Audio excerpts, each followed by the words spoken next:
Սնալ Կարուկյանի, խմե բանու փեսու, գուլյան կարոյի, տունը վեգալել են ժողորջան դացրենա, և սարկել են ծերանոց, ժողորջան սովորական տուն, միած զալ, 400 սպալնյա, որը դասմա ծերանոց։ Ձեզնից քանիսս էլ սովորական տուն ունի ժողորջան, բա չունեք, միած զալ, 400 սպալնյա, 2.5 միլիոն դոլար դեց շուկայական արժեքով։ Դրա եղածի չա չունեք, դե բոլորդ էլ Դուբայ եղած կլեք ոցե չլիկ իմանաք, որ սովորական տտերը ոց է դլում։ Այս շատ համեստ մի զալ 4 սպալնյա տունը կդառնա ծերերի խնամքի կենտրոն, իսկ ձեզ շատ եմ խնդրում անպայման տարածեք տեսանյութը, նաև մեկնաբանություններում ակտիվ եղեք, քանի որ Կալուգացի Սամոն Մոզամբիկից բանից մարդակռիվ բերել մեր էջերի վրա, ձեր ակտիվությունը շատ կարևոր է։ Սրանք հասցրել են այս երկիրը աղքատության։ Սրանով Սամոն ուզում ասի, որ Սերժը թողած է եղել հարուստ ու բարեկեցիկ Հայաստան, որը մենք հասցրել ենք աղքատության եզրին։ Դե Սամոն նորվա սերժիստը չի։ Սամոյի աղբերը եղել է Սերժի աշխատակազմի ղեկավարը։ Հիմա էլ իր թիմը մեծամասամբ հանրապետականներից է կազմված։ Սամո ջան, Սերժիդ թողած երկրում նվազագույն կենսաթոշակը 16000 դրամ էր, մենք սարքել ենք 46000 պլյուս 20%, այսինքն մինչև 56000 դրամ։ Սերժի թողած երկրում սահմանին անվտանգությունը կոնսերվի բանկիկն էին ապահովում, մենք կառուցում ենք հսկայածավալ ամրաշինական բունկերներ, որտեղ զինվորների կյանքը պաշտպանված է։ Սերժի թողած երկրում հրետանային համակարգեր կային 1930-ականների ու 40-ականների արտադրության մեր բանակում, մենք ֆրանսիական առաջատար Սեզար համակարգեր ենք առնում, Սամո։ Սերժի թողած երկրում ծերերը, որ դիագնոզը լսում էին իրենց ծանր հիվանդության, միանգամից ուղարկավորության ծախսերով էին սկսում զբաղվել։ Մենք ներդրել ենք առողջապահության անվճար ապահովագրություն 600,000 պլյուս քաղաքացու համար։ Սերժի թողած երկրում երեխեքի գլխին դպրոցները քիչ չէր մնում պլվեին։ Մենք 300 դպրոց ու 500 նոր մանկապարտեզ ենք կառուցում։ Սամո, մենք Սերժիտ ու քո աղբոր ու քո ու ձեր բոլոր այդ օլիգարխիկ կլանի թողած երկիրը ոտի ենք հանում։ Ու ոտի ենք հանելու ինչքան էլ որ դուք խանգար եք։ Էլի բռնվեցին։ Ընտրակաշառք տալու գործով հերթական անգամ կաշառատուներ են ձերբակալվել, ձայնագրություն է հրապարակվել։ Բայց այս անգամ ընտրակաշառքը բաժանում են ոչ թե Կալուգացի շպիոնի, այլ համապատասխան բելարուսցի օլիգարխի համար, այն Գագիկ Ծառուկյանի։ Ու ամենազավեշտալին այս պատմության մեջ այն է, որ այս կաշառատուները դրանից առաջ կաշառք էին բաժանել Կալուգացի օլիգարխի համար։ Բայց քանի որ փողը մեջը քիչ էր, հիմա սկսել էին ԲՀԿ-ի համար աշխատել, ԲՀԿ-ի համար ընտրակաշառք բաժանել։ Լսեք։ Չնապել հորոսով էս ասի սիկլը գնացի բարգավաճ էլի։ Հա։ Բայց չէ որ հնի մարդ է ստանում չէ դրա մա փող են տանում։ Դե չափա դրած որ ամիսը մի 20 հոգի տանել եմ, փողիր ու ամիսը 150,000 դրամ։ Ու այո, թե Կալուգացի թե բելարուսցի օլիգարխի համար ընտրակաշառք բաժանում է թաղային խուժանը։ Փորձ են անում թաղային խուժանի ինստիտուտը նորից հետ վերադարձնել երկիր, ինչպես մինչև 2018 թվականներ։ Թաղային խուժանի միջոցով փորձում են հարցեր լուծել։ Իսկ թե ինչ մակարդակի ու արժեհամակարգի տեր է այդ թաղային խուժանը, լսեք ինքներդ։ Պլանի փողը ռանդին կպահես ավեր։ Այդ հարփա դες դարձնի։ Հա, ծայրեք Դեպի պետք է դեռ դες դարձնի։ ապրեք, արա այեքու ուղիղնեցի։ Այն որ ընդդիմությունը սուտասան է, դրա մասին բոլորս գիտենք, բայց այս մեկը շեդևր էր։ Մենք ավելի շատ դպրոցներ ենք կառուցել իմ ժամանակ։ Բա լավ, այս ստերի մաման լացացնող Ռոբիկին մեկը չասեց, «Տոյ համբալ, բա որ այդքան դպրոց ես կառուցել»։ Բա մի հատ դպրոց էլ քո համար կառուցեիր, որ հայեր են սովորեիր, որ երիտասարդություն բառի մեջ 3 հատ տառասխալ թույլ չտայիր, որ արկածախնդիր բառը արտասանել սովորեիր։ Մեզ փորձում են ներքաշել մի նոր արձակախնդրության մեջ։ Այ մարդ մտածում եմ, այս ինչ կադրային քաղաքականություն ունեն այս գործակալներին հավաքագրողները։ Դե գործակալը, ագենտը ըստ էության պետքա խելացի լինի, չէ, գրագետ լինի, ուղեղ ունենա, որ կարողանա նորմալ, ուրեմն սպասարկի իր տերերին, գոնե կարողանա հասկանա իրան ինչ են ասում, էլի ըստ էության։ Հիմա մեր մոտ ում հավաքագրել են, դե այդ եռագլխիկներին նկատի ունեմ։ Երեքն են ախր անգրագետ են։ Էդ ինչ պետք է անեն այդ անգրագետներն իրաց տերերի համար։ Ու մի քիչ որ խորանում եմ, թե բա այլ որ ունակությունների համար են սրանց հավաքագրել, հասկանում եմ։ Դե որ ագենտը նաև պետքա հայրենիք չունենա, պետություն չունենա, ատի իր ժողովրդին, պատրաստ լինի Երևանի փողոցներում գնդակը հարել սեփական ժողովրդին, պատրաստ լինի տանել պատվալներում պահել օրինակ ծեծել իր սեփական ժողովրդի ներկայացուցիչներին, պատրաստ լինի լույսը գողանա իր սեփական ժողովրդից, պատրաստ լինի հայոյի իր սեփական ժողովրդին։ Ըստ էության սպիտակ թղթի տակ ստորագրող էլ պետքա լինի, էլի, որ հետո իր տերերը ինչ գրեն այդ թղթի վրա, իրանք հլու հնազանդ դա իրականացնեն։ Այ այս ունակությունների համար են փաստորեն հավաքագրվել այս անգրագետ ագենտները։ Մենք ծրագիր ունենք զարգացնելով բանակը, վերազինելով բանակը նոր տեխնիկաներով, հասնենք նրան, որ մեր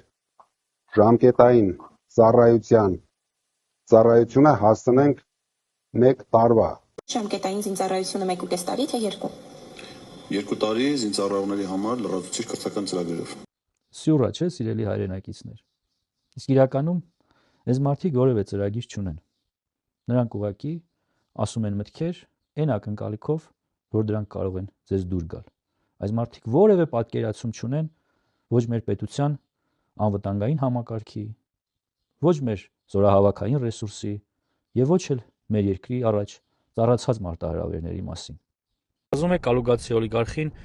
չի բավարարում են խայտարակությունը, որ պատերազմի հաշմանդամ մարդկանց սոցիալական իրավիճակից օգտվելով 10,000 դրամով նրանց տանում են իրենց հավանքներին, այնուհետև ամենավերջին հայհոյանքները հնչեցնում նրանց հասցեին։ Երեկ էլ տեղեկատվություն են տարածել դրա թիմակիցները, որ Հայաստանի Հանրապետության սուվերեն տարածքից դիրքեր են զիջվել կամ դիրք է զիջվել։ Դե բնականաբար Պաշտպանության նախարարությունը դա հերքել է րոպեներ հետո, այնուհետև այսօր արդեն քննչական կոմիտեն ինչա բարձում։ Նախ քրեական գործ է հարուցվել սուտ մատնության մասով, եւ ըստ էության այստեղ կազմակերպված սուտ մատնություն է, եւ մարդիկ օգտվելով մեկ այլ անձի ոչ սթափ վիճակից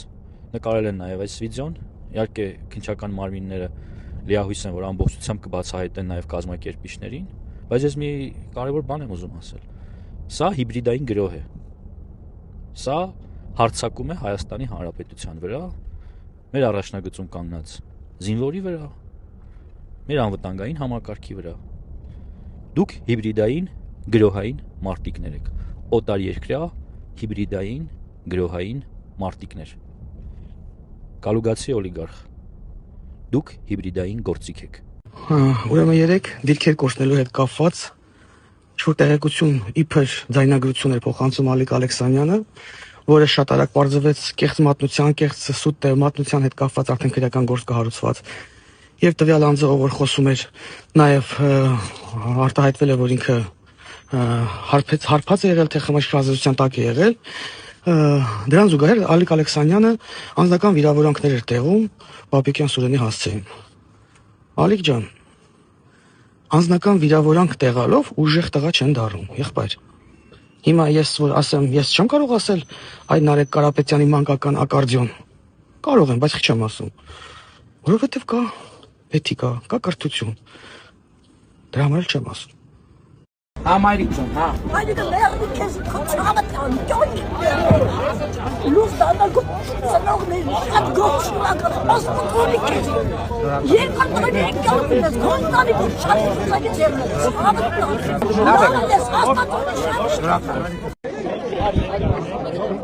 Միկրոֆոն ամեն դեպքում մոտներդ պահեք։ Բարի ձեզ։ 65 երբ ազողվել։ Համայնքից եմ 44 օրյա պատերազմի եղել են մասնակից 2 տղաներս։ Մեկը վիրավորվա խորգում եւ որ դերքերում։ Հիմա 2 տղաներս պայմանագրային են գնացել։ Ճիշտ է, պետությունը ազատել է, բայց իրանք բիլետները Այսինքն ձեր որդիներից մեկը զոհվել է։ Մեկը զոհվել է, թոքիմս 19 տարեկան։ Պարոն Փաշինյան, շատ շնորհակալ ենք խաղաղության համար, որ հիմա իմ 2 տղաներս դիրքերում են։ Իրանք չեն կարող մոռանալ, որ եղբայրը զոհվել է։ Մի տղաս վիրավոր է, երկուսը գնացել են պայմանագիր։ Խնդրում եմ ձեզ։ Գնացել են պայմանագրային։ Գնացել են կամավոր, պետությունը ազատել է, բիլետները տվել է, իրանք հիմա ներկայային ծառայության մեջ են։ Մի տղաս 20 տարեկան է, մյուսը 23։ Պաշտպան հայրենացու։ Այո, շատ լավ։ պայմանագրային։ Շատ լավ։ Մենք ձեզ շնորհակալ ենք խաղաղության համար։ Խնդրում ենք չթողեք մեր Հայաստանը։ Գոնե այս տղաները երջանիկ են ծնողները, որ ռեստորաներով ճամփում են, ռեստորաներով դիմավորում են, լացելով չեն ճամփում դիմավորում։ Մենք պատրաստ ենք մեր ընտանիքով շատ կարևոր է ձեր խոսքերը շատ կարևոր։ Շատ շնորհակալ եմ։ Եվ ձեր որդիներին շնորհակալ եմ, որ գնացել են այդ պատմությունից հետո առավել եւս շնորհակալ ենք։ Պարոն վարչապետներ, երկու տվել էր ինձ, պարոն վարչապետներ, Հա, իհարկե եղբայր։ Հելո վազում։ Բա դուք ընտրող եք։ Ձեր ծնողները ընտրում են։ Այդ կարևոր։ Իսկ պապան։ Շատ լավ։ Դե պապային էլ մամային էլ ջերմ բարևներ։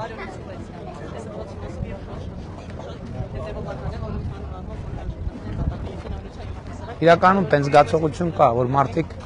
իհարկե կան չկողմնոր դեռ որոշում չկայացվածներ, բայց մեծամասնությունը զգացողություններն ողջունեն։ Ձեքի պատշգամբներից մեզ ողջունող ժողովրդին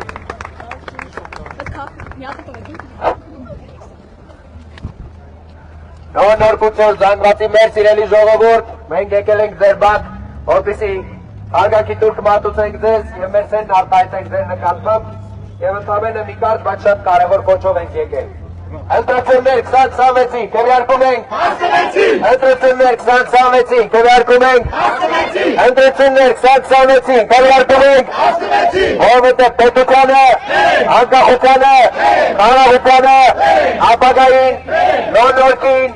Երևանին, Հայաստանի Հանրապետությանը, Հայաստանի եւ պետք է Հայաստանի Հանրապետությունը։ Ողջ ժողովուրդ կան։ Լավ։ Դինամիկը ուր է։ Բարև եք։ Կողոն ձեր հետ նկարվել։ Քայլելով։ Հա? Հյուրասիրություն։ Հա։ Հյուրասիրությունը չենք մերժում ընդհանրապես։ Եթե կա, պետք է գնանք։ Բարև եք։ Սիրելի հայրենակիցներ, շարունակում ենք մեր քարոզարշավը Ստեփանավանի ամերիկական կոչվող թաղամասում, սա երկրաշարժից հետո կառուցված թաղամաս է, բայց ուզում եմ անդրադառնալ այսօր Կալուգացի օլիգարխի ինձ արձագանքին,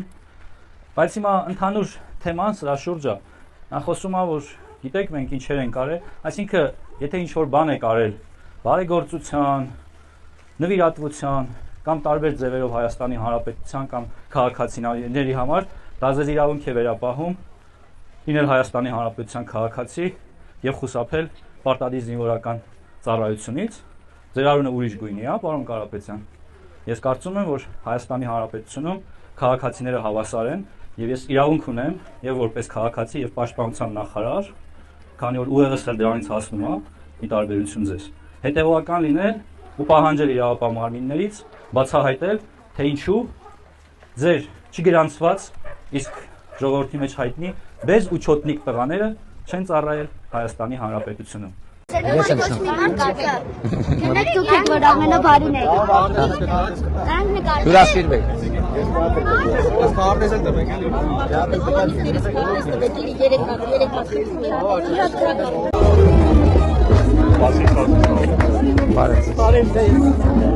Ես հիշում եք ես գլխարկը ուզում եմ, բայց մի քանի հատ տակ։ Մի հատ նկարեք։ Նա տեսուրի շուտ։ Մենք երկար ենք հայրում։ Քարտեզել նվիրեմ ու գնանք։ Մենք դոմնիկներից եք խապեզով Merci, merci։ Շատ ուրախ եմ, շատ հպարտ եմ, ուղղակի այս դրա պատճառով ես չկարողացա ձեր հաշվի պատասխանել։ Շնորհակալ եմ շատ շնորհակալ։ Ստեմս առաջ չի կարողանալ։ Այդ կեղտերին մաքրելապետ մեր հոգիները պղտորում են, զզվում ենք արդեն ինտերնետում դեր։ Ինչքան կարակ օգտացրել ձեր բարիությունը։ Հա։ Ուղղակի կամերը կարակ տա։ Ինչ։ Դες բարի ճանապարհ հաղթանակ։ Եղբայր։ Շատ ծապերով ողջունենք մեր պատվաններին, կմանդրզաններին, հետևող ժողովրդին, ծապերով։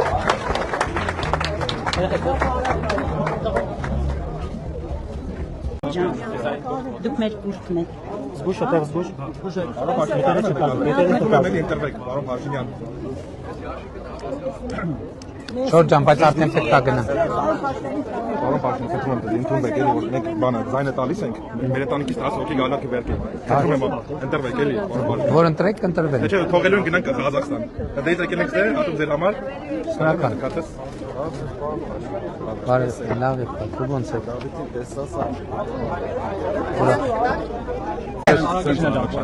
Հեր։ Շնորհակալություն։ Ես եմ շնորհակալ։ Մի հատ էլ կտակ պարոն Փաշինյան, մի հատ էլ ձեզ գրկեմ միշկնդի։ Շնորհակալ։ Եմ փոքր սեփ Պարոն Փաշինյան, շնորհակալ եք ձեզ։ Ես եմ շնորհակալ։ Սապանում ենք։ Մի հատ գրկեմ քեզ, չգիտեմ։ Փրկիշ։ Մի հատ բանից եմ դուր ներվում Շնորհակալ եմ։ Հաջողություն ալնի մեզ Փաշինյան ջան։ Քեզ տխած տվել է։ Շնորհակալ։ Տխած։ Շնորհակալ եմ, պարոն վարչապետ։ Ես կավառում ձեզ որ ողջունեց արտակիրա որդին որ գուժօգնության համար ստերների համար շնորհակալություն հայտնում։ Ես եմ շատ ուրախ եմ հանդիպել ձեզ, շատ աջելի է։ Օրինա։ Այո։ Մերսի շատ լավ մնացեք։ Մենք միասին նկարվել ենք, բայց ինչ քարտեզ չեք տվել։ Լավ է, գրավոր։ Ապրեք, մայրիկյան։ Դավաճան հայվաններին ադում եք։ Ամբողջ Բայց կարևորը իրանք ուժ չունեն, կարևորը ժողովուրդը միահամուռ չունեն։ Այս ժողովրդի դիմաց ոչ մեկ ուժ չունի, չէ։ Գիտեմ, շատ լավ պատկերացնում եմ, իմացեք, որ ժողովուրդը միահամուռ է ու խաղաղությունը պինդ պահելու են։ Այո, ապրեք դուք, որովհետև մեր այսքան ազու է բոլոր երկրների դիմաց ու բոլորի աչքը իմ հայրենիքի վրա է։ Լավ եղեք, առողջ եղեք, շնորհակալ եմ ձեզ։ Լավ եղեք։ Ես գրած եմ գալիս, գնացեք Սամվել Կարապետյանին, Գագիկ Ծառուկյանին, Ռոբերտ Քոչյանին, ընդ որում հիմա ասում եմ, երբ հանդիպեք հարցրեք, ասեք Աստվածաշունչը, Ավետարանը եւ Նոր Կտականը ինչով են իրարից տարբերվում։ Այս բանն եմ ասում, Ավետարանը, Աստվածաշունչը, Նոր Կտականը ինչով են իրարից տարբերվում։ Իսկ հիմա ուշքից կգնան, որ այդ հարցը տակ։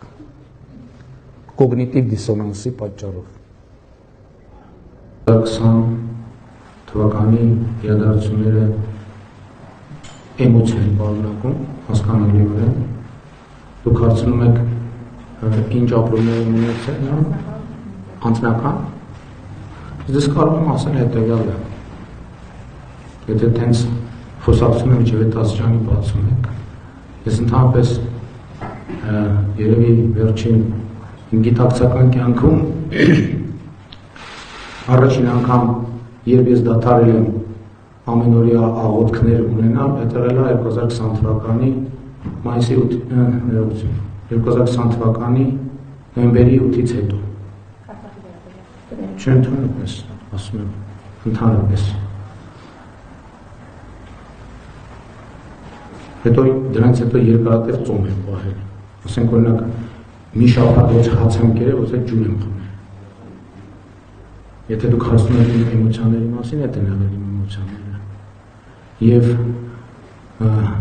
Եվ դրանից բխող բոլոր հետևանքներով են, բայց հետո էլի սկսել եմ մտածել, ինչ ա տեղի ունեցել եւ ինչու։ Եվ հասկացել եմ, որ իհարկե մի անգամից չեմ հասկացել, քայլ-քայլ հասկացել եմ, որ Հայաստանը Ղարաբաղյան շարժման դրվել է թակարդի մեջ եւ այդ թակարդից պետք է դուրս գալ։ Եվ ուրախ եւ հպարտ եմ, որ ինձ հաջողվել է Հայաստան դուրս բերել այդ թակարդից։ Այդ ամբողջ։ Ես չեմ զարմանում, որ ասենք Ռոբերտ Քոչարյանը նման մարդը էմոցիա չունի, նա որովհետեւ սառնասիրտ մարդասպան է, ինչի պետք է էմոցիա ունենա։ Սառնասիրտ մարդասպան, որի տեղը բանտում է։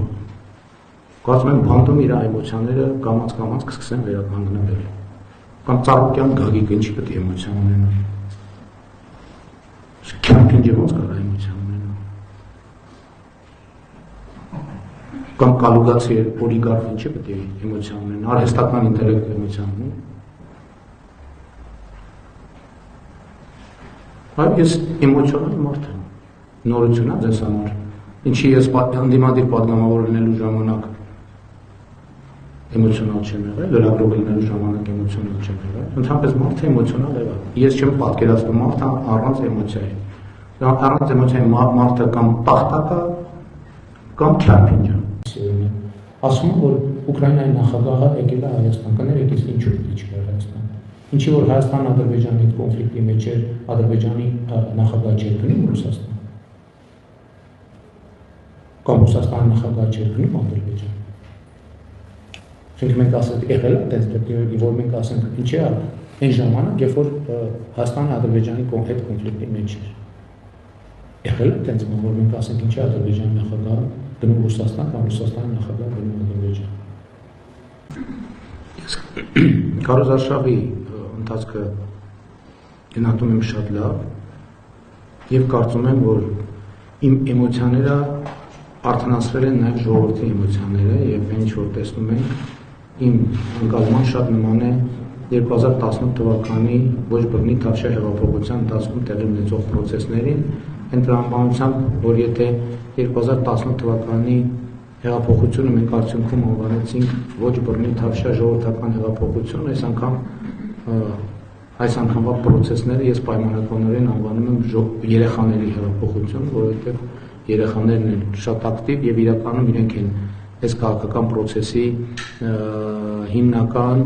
հիմնական էներգիայի աղբյուրը, ինչը շատ սիմվոլիկ է եւ պարտավորեցնող։ Ես պատկերացնում եմ Հայաստանը խաղաղ, ինքնիշխան, խաղաղության համաձայնագիր Ադրբեջանի հետ ստորագրված վավերացված, սահմանազատումը ավարտված, ճանապարհները բացված եւ 15 տարի հետո պատկերացնում եմ համախառն ներքին արդյունքը իրական արժեքով առնվազն կրկնապատկված։ Այդպես եմ պատկերացնում։ Այսինքն մենք ժողովրդավարական, ազատ, անկախ, բարեկեցիկ պետություն, որը պայմանական ասած խաղաղության խաչմերուկ է։ Այսինքն պատկերացնում եմ մեր ռազմավարությունների իրականացումը։ Եվ այդ սահմանափակումները միշտ էլ եղել են, որովհետև ցանկացած ապրանք, որ ֆիտոսանիտարական ստանդարտին չի համապատասխանում, այդ սահմանափակումները միշտ գոյություն են ունեցել եւ միշտ գոյություն են ունենալու։ Եվ նման իրավիճակներ վերջին 8 տարում տասնյակ անգամներ են եղել, տասնյակ։ Ընդ որում ոչ միայն ֆիտոսանիտարական։ Ուրիշ խնդիրներ են եղել կապված այլ ապրանքների հետ, եւ մենք ԵԱՏՄ նիստերում անդադար այդ հարցերը քննարկում ենք, թե ինչքանով են որոշ ապրանքներ, որոնք ներկրվում են, այսինքն արտահանվում ներկրվում են որպես ԵԱՏՄ ապրանք, ինչքանով են ԵԱՏՄ ապրանք, որովհետև ԵԱՏՄ տրամաբանություն ունենա, որ ԵԱՏՄ ներսում արտադրված ապրանքները պետք է ազատ տեղաշարժվեն։ Եվ ժամանակ առ ժամանակ այդ հարցը մենք քննարկում ենք ԵԱՏՄ բարձրագույն տնտեսական խորհրդում եւ ԵԱՏՄ միջկառավարական խորհրդի նիստում։ Այս երկու ձև միակ ղեկավարն է, որ երկու ձևաչափում են մասնակցում։ Այսինքն այդ նման հարցեր անընդհատ են կրկնվում բոլոր երկրների հետ կապված։ Եվ հետեւաբար, այսինքն հարց է ծագում, այսքան վարդ է ներմուծվում Ռուսաստան, ինչքանով է իրոք այդ վարդերը արտադրվում Հայաստանում։ Հիմա պատվիրակություն է եկել եւ դա ելի եմ ասում, մենակ Հայաստանի համար չէ, այդպեսի տասնյակ պատվիրակություններ գնում են տարբեր երկրներ, որտեղ երկրները հարցեր են բարձրացնում։ Եվ սա հերթական աշխատանքային իրավիճակն է։ Ինչ վերաբերում է ԵԱՏՄ-ում կարգավիճակին, ԵԱՏՄ-ում կարգավիճակի հարցը ԵԱՏՄ-ի կարգավորումներով կարող է քննարկել մենակ Հայաստանը, այսինքն անդամ երկիրը, որ կարող է որոշել դուրս գալ, ուրիշ պրոցեդուրա չկա։ Բայց դրանց ցանկացած հարց կարող են քննարկել եւ ենթադրում եմ մեր գործընկերների մոտ կարող են հարցեր ծագել եւ մենք բոլոր հարցերին համբերատար կպատասխանենք։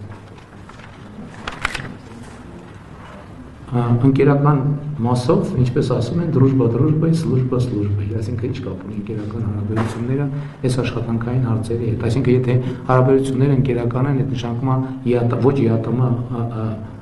ապրանքը պետք է ԵԱՏՄ ապրանքի տակ կամ այդ նշանակում է ստանդարտին չհամապատասխանող ապրանքները պետք է ասենք դե քանի որ ընկերական հարաբերություններն եկեք բոլոր կարգավորումներից դուրս գանք։ Գազի թանկացման մասին նման բան չի կարող լինել, որովհետև մենք պայմանագիր ունենք։ Այսինքն մենք պայմանագիր ունենք, որը գործում է, եւ այդ պայմանագիրը փոխշահավետ է։ Եվ այդ պայմանագիրը այնտեղ պայմաններ կան, մենք իրականում գազի գնի հետ կապված մենք հստակ ռազմավարական պայմանավորվածությունների ենք եկել եւ այդ պայմանավորվածությունները պետք է պահվեն։ Ադրբեջանցիների հետ կապված ես դրա մասին հոդվածներ եմ գրել։ Ես նույնիսկ ելույթներ եմ ունեցել, ասելով որ երբ որ արևմտյան Ադրբեջան խոսույթ օգտագործվում է, հիմա չեմ կարող հիշեմ, ասել եմ արևմտյան Ադրբեջանը, Ղազախն, չգիտեմ ինչն է, ուտենց թվարկելով եկել եմ, ասել եմ որ Հայաստանում արևմտյան Ադրբեջան չի կարող լինել։ Հոդվածներ եմ գրել դրա մասին։ Բայց ես ուրիշ բան եմ ուզում ասել։ Ես ուզում եմ որ մեր հանրությունը արձանագրի Ղարաբաղի, Նախճեվանի, Բաքվի, Սումգայիթի, Կիրովաբադի հայերի վերադարձի թեման, այս մյուս թեմայի հետ, դրանք իրար հետ ներքին կապեր ունեն։ Բայց նաև վերջին բրիֆինգներից մեկում չէր կառավարության շենքում էինք անում բրիֆինգը, ես ասում եմ, որ եւ մեր հանդիպումներում էլ եմ ասում։ Ուրեմն ուշադրություն դարձրեք, որ ադրբեջանցիների վերադարձի թեմայից խոսում են նույն ուժերը, ովքեր ակտիվ խոսում են Ղարաբաղի ժողովրդի վերադարձի թեմայից։ Նույն ուժը խոսում է համ նրանից, համ նրանից։ Որովհետև մեկը առանց մյուսի գոյություն չունի եւ չի կարող գոյություն ունենալ։ Եվ այս է պատճառը, որ ասում են, որ իրենք պատերազմի եռագլուխ կուսակցություն են, որովհետև իրանք ուզում են կոնֆլիկտային վիճակ սրեն ստեղծել։ բերեն բախման, թեմաները բերեն բախման եւ դրանից կոնֆլիկտը էլի վերա կենթանանա։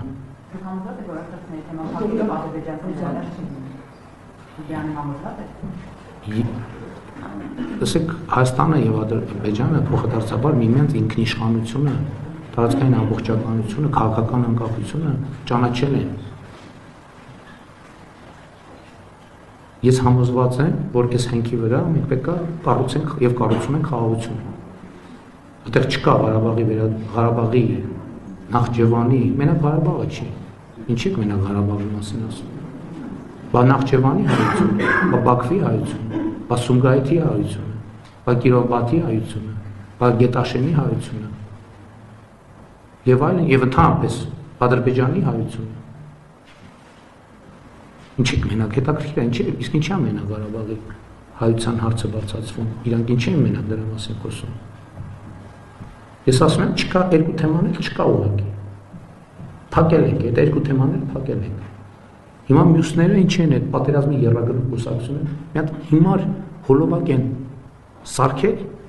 միլիոններ են ծախսում, որ այդ հոլովակը դիտվի ինչ են անում։ Ոչ թե իմ դեմ հակակարողություն են անում, իրանք այդ հարցը ուզում են ներմուծեն քաղաքական օրակարգ։ Բանը լրտեսական գործունեությունն է դա։ Այդ է, որ ասում եմ, լրտեսական եռագլուխ կուսակցությունը։ Կոնֆլիկտը բորբոքելու համար։ Կոնֆլիկտը չկա։ Այս ամբողջ խնդիրը։ Ես ասում եմ, գուցե 23, գուցե 24 թվին հոդվածներ եմ բերել ես դրա մասին։ Կարծեմ Armen Press-ում է տպվել է, հրապարակվել է։ Հարցրել ինչու չեք զոհվել։ Հայաստանի ղեկավարը Ղարաբաղի պսևդո-էլիտայի ներկայացուցիչներին է հասցրել ինչու չեք զոհվել։ Շատ կոնկրետ շրջանակ մարդ, եթե անհրաժեշտություն լինի, այդ մարդկանց ցուցակը կարելի է ճշգրտել։ Նրանք, ովքեր իրենց անվանում են Ղարաբաղի խորհրդանի անդամ, նրանք, ովքեր իրենց անվանում են Ղարաբաղի, չգիտեմ, ինչ սեկտորի անդամ։ Իսկ այդ մարդիկ գնացել են սահմանյատ կրակել են։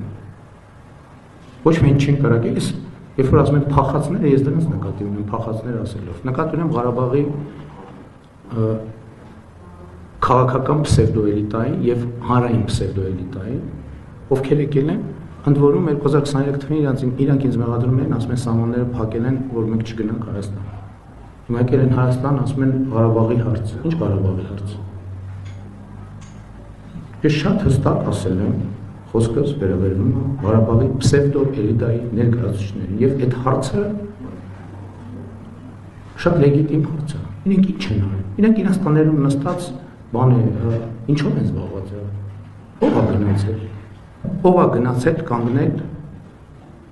կռվել զինվորի կողքին։ Դրանց մի մասն էլ փախել են մեր զինվորներին, տվել են մենակ։ Շատ լեգիտիմ հարց է, պատերազմի սկսելուց ժամեր անց 50 կիլոմետրանոց շարասյունի մեջ ովքեր են։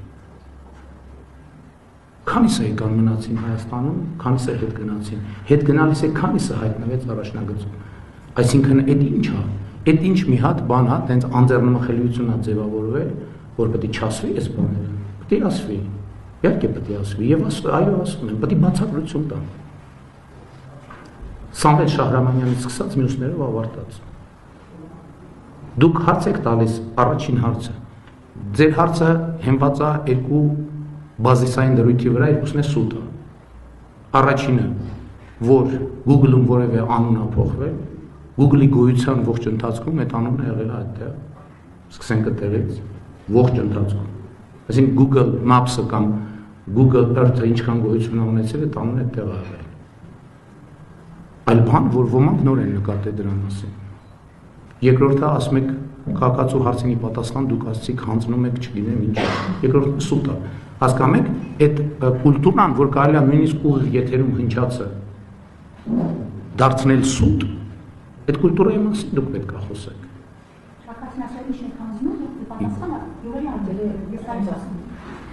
Ասում եմ դուք սուտ եք ասում, սուտ։ Ձեր հարցը տալիս եք, որ լրատվամիջոցից եք, այո, ոչ մի զարմանալի բան չկա։ ասում եմ դուք սուտ եք ասում։ Այն ինչ որ դուք ասիք, ձեր հարցի երկու բազային դրույթը սուտ է։ Իսկ ընդհանրապես այդ թեմային ես տասնյակ անգամներ անդրադարձել եմ, ասելով հետևյալը, որ Հայաստանը եւ Ադրբեջանը միմյանց տարածքային ամբողջականությունը ճանաչել են Ալմատայի հռչակագրի հիման վրա եւ սահմանազատում են իրականացրել Ալմատայի իմիջայլոց իրավական պարտադիր ուժ ունեցող թուղթ կա, որ Ալմատայի հռչակագիրը երկու երկրների սահմանազատման բազային հիմքն է եւ այն ինչ 100 անգամ ասել եմ խորհրդային Հայաստանը, անկախ Հայաստանը նույնական է ճշգրիտ խորհրդային Հայաստանի, խորհրդային Ադրբեջանը նույնական է ճշգրիտ խորհրդային անկախ Հայաստանը, անկախ խորհրդային Հայաստանի հետ, անկախ Ադրբեջանը, խորհրդային Ադրբեջանի հետ։ Հիմա այսօր կան հարցեր եւ անկլավների թեմայից մենք չենք կարող հրաժարվել մի պարզ պատճառով, որովհետեւ մենք ինքներս ունենք անկլավ, Արցախաշենը։ Ինքը հրաժարվել դրանից չեմ կարող հրաժարվել, որովհետև եթե որևէ մեկը հրաժարվի, դա քրեական պատասխանատվության հիմք է, ոչ մեկ չի կարող Հայաստանի ինքնիշխան տարածքից հրաժարվել։ Բայց պարզա որ դա տենց պարզ թեմա չի եւ որևէ ասեմ որովհետև թեմա քննարկվում է, որևէ պայմանավորվածություն, որևէ այսպես ասած ռազմավարություն, որևէ հայեցակարգ այդ հարցի լուծման հետ այս պայդրությամբ չկա։ Բայց նաև կանոնակարգը սահմանում է դեպքեր,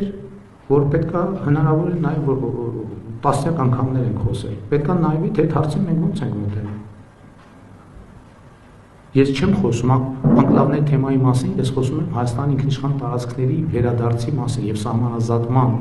թեմայի հետ կապված, ես խոսում եմ Հայաստանի ինքնիշխան տարածքի մեր վերահսկողության ներքո վերադարձի մասին։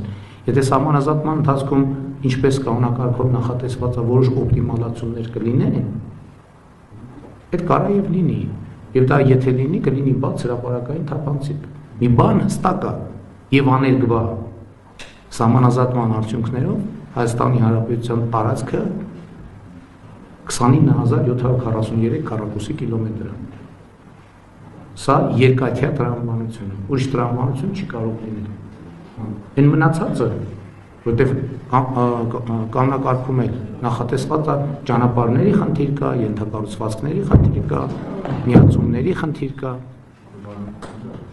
միացումների խնդիր կա եւ այլն եւ այսպես շարունակ։ Այսինքն դա սահմանազատման ընթացքում կլուծվի։ Ինչ վերաբերվում է պատերազմից զերծ, այդ մեր ամենամեծ խնդիրը այն է, որ մենք չենք հասկանում, որ մենք պատերազմի մեջ ենք եղել 2020 թվականի սեպտեմբերի 29-ից առաջ 1991 թվականից պատերազմը անընդհատ ա եղել, պերմանենտ ա եղել։ Ամեն տարի մենք զոհեր ենք ունեցել եւ վիրավորներ։ Ամեն տարի մեր տների վրա կրակոցներ են եղել։ Ամեն տարի։ Եվ էսա տեսեք, երբ որ բազիսային սկզբունքները չեն ընկալվում, ամբողջ իրականությունն է խեղաթյուրվում։ Սահմանամերձ գյուղերում տանիք չի եղել, պատուհան չի եղել։ Այսինքն դուք տեսել եք, ասենք օրինակ Տավուշի մարզի Մովսես գյուղի տների պատուհանները եւ տանիքները։ Այսինքն ես պատերազմ եմ հրահարել 2020 թվականին, 19-ին, 18-ին, 17-ին, 16-ին, 15-ին Հայաստանը պատերազմի մեջ է եղել։ Նորություն է սա ձեզ համար։ Ամեն տարի մենք զոհ ենք ունեցել։ Առաջին նորացուցային տարին, որ Հայաստանի եւ Ադրբեջանի միջև կոնֆլիկտի բերումով զոհ չի եղել, նորացուցային առաջին տարին 2025 թվականն է։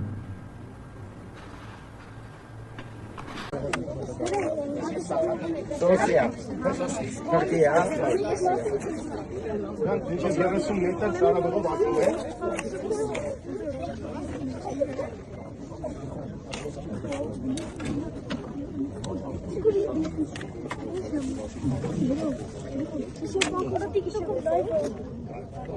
Շատ լավ, ծափեք։